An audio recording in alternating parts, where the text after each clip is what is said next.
Hello everyone, I am Urmil Joshi from the NG Gate. We are going to study strength of material today. This is specially designed for GATE exam.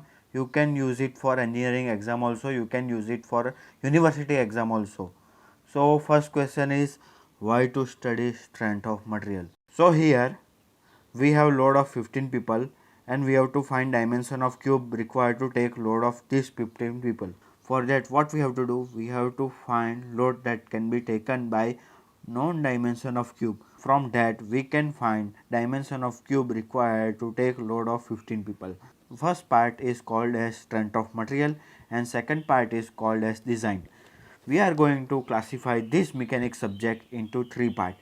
First is engineering mechanics. In engineering mechanics, we are going to study behavior of rigid body, action and reaction force and free body diagram. In strength of material, we are going to study behavior of real body. Apart from action and reaction force and free body diagram, we will study stress, strain, deformation, slope, deflection, stiffness, etc. In strength of material, there is a known deformation, but in fluid mechanics, there is a continuous deformation and the small amount of shear force. So what is rigid body? We are applying external load and it will not deform.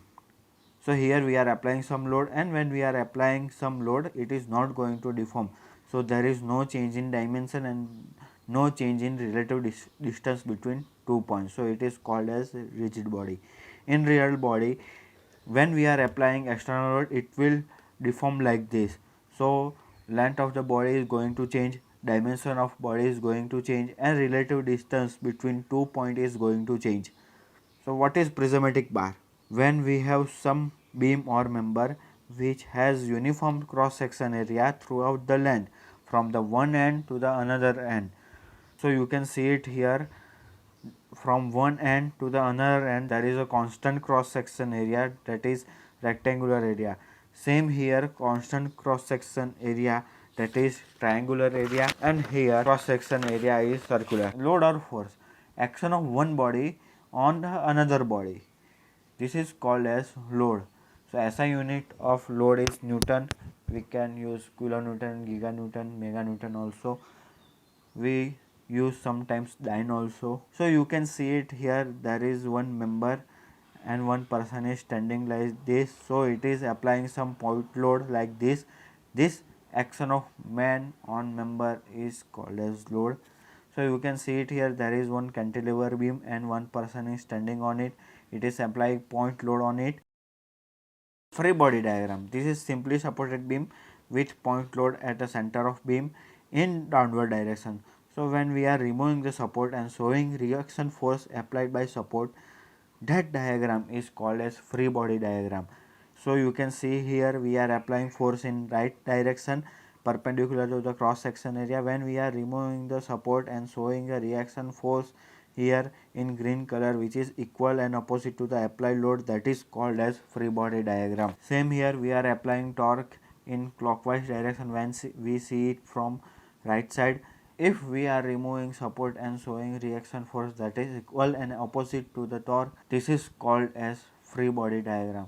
Here we are applying bending moment and one more time we are removing support and showing reaction from that support. That diagram is called as free body diagram. Types of load.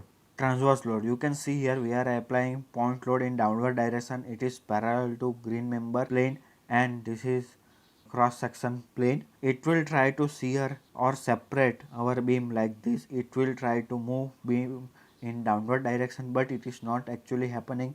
Here we are applying the load and it is transforming here, but here equal and opposite load applied by support and it is transforming to the here, and it will not allow this part to move in downward direction.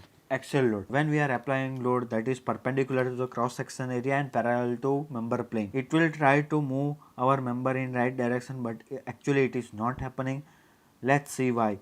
So there must be equal and opposite force like this which is preventing movement of the member in right direction. So there is some reaction in left direction by support. This is called as axial load which is perpendicular to the cross section area. Thank you for listening us.